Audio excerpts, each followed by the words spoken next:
ini saya akan membahas materi mengenai landasan-landasan koperasi. Sebelum itu, perkenalkan saya Aiwandini, NIM 105721120420, kelas manajemen 20F, program studi manajemen Fakultas Ekonomi dan Bisnis Universitas Muhammadiyah Makassar. Nah, teman-teman tahu nggak sih pengertian koperasi itu apa? Jadi, koperasi itu berasal dari bahasa Inggris, yakni cooperation, di mana jika diterjemahkan dalam bahasa Indonesia, cooperation itu artinya kerjasama. Jadi kooperasi artinya kerjasama.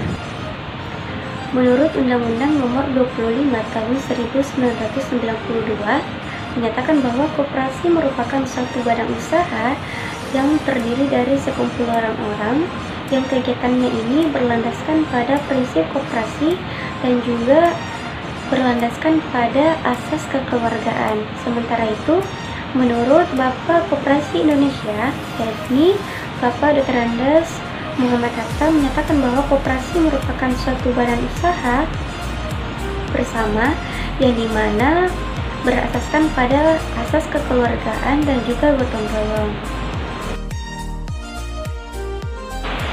Nah, selain itu koperasi juga berbentuk badan hukum berdasarkan Undang-Undang Nomor 12 Tahun 1967 menyatakan bahwa koperasi merupakan organisasi ekonomi rakyat yang berwatak sosial yang dimana beranggotakan orang-orang atau badan hukum koperasi yang merupakan susunan ekonomi sebagai usaha bersama berdasarkan asas kekeluargaan.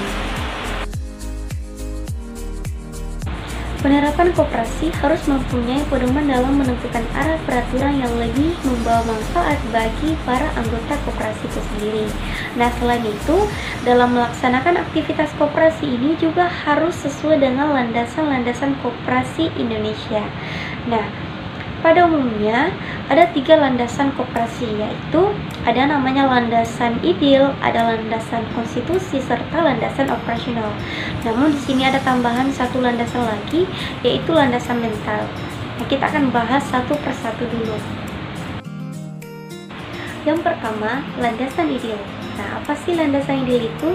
Jadi teman-teman, yang dimaksud dengan landasan ideal di sini yaitu Pancasila.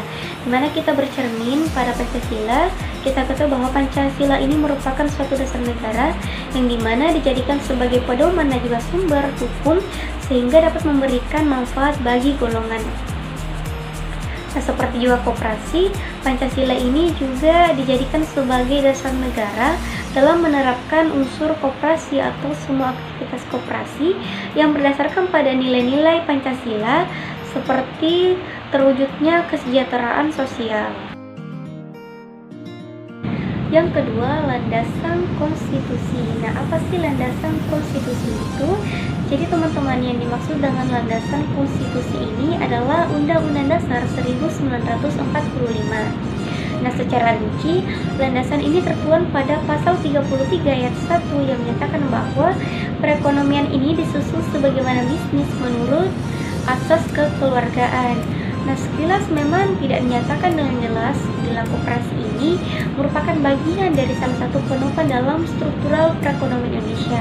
Tapi bila kita teliti lagi atas isi dari pasal 33 ayat 1, di mana di situ menyebutkan bahwa ada asas kekeluargaan.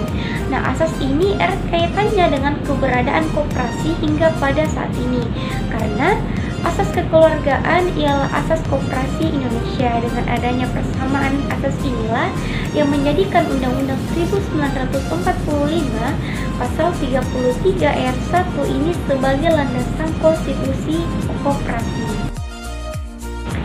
Yang ketiga, landasan operasional. Nah, apa sih landasan operasional itu? Jadi yang dimaksud di sini teman-teman mengenai landasan operasional ini yang berkaitan dengan kebijakan dan juga tata tertib yang wajib ditaati oleh semua anggota, baik itu pengurus, manajer, badan pemeriksa maupun karyawan koperasi lainnya. Nah, di mana ini bertujuan agar peraturan-peraturan ini dijadikan sebagai pedoman dalam menjalankan tugas dan juga memiliki fungsi masing-masing anggota. Nah, terdapat 2 jenis dasar landasan operasi dalam menjalankan aktivitas koperasi, di mana dasar landasan ini ialah hasil adanya kesepakatan yang tertuang dalam undang-undang dan kebijakan lainnya.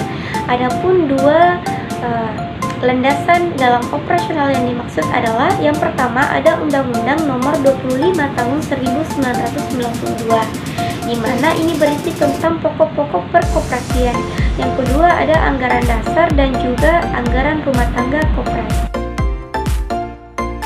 Yang keempat adalah landasan mental. Nah, apa sih landasan mental itu? Jadi teman-teman, yang dimaksud dengan landasan mental di sini yang berhubungan dengan sikap, yang dimana berdasarkan pada kesadaran pribadi dan juga kesetia kawanan. Nah, dalam koperasi dua sifat ini saling berhubungan dan tidak bisa terpisahkan satu dengan yang lainnya. Nah, ini tujuannya untuk menjaga kuatnya sistem koperasi memerlukan rasa kesetia kawanan antar anggota koperasi. Nah, demi mencapai kemajuan, perkembangan bisnis serta kesejahteraan anggota koperasi tidak cukup jika hanya untuk menumbuhkan rasa kesetia kawanan saja, tapi sifat ini juga harus diikuti pada kesadaran diri untuk berkembang bersama-sama mewujudkan tujuan koperasi.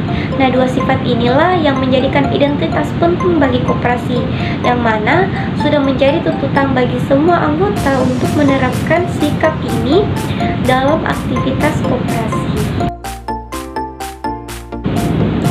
Itulah materi mengenai landasan-landasan koperasi. Semoga bermanfaat. Wassalamualaikum warahmatullahi wabarakatuh.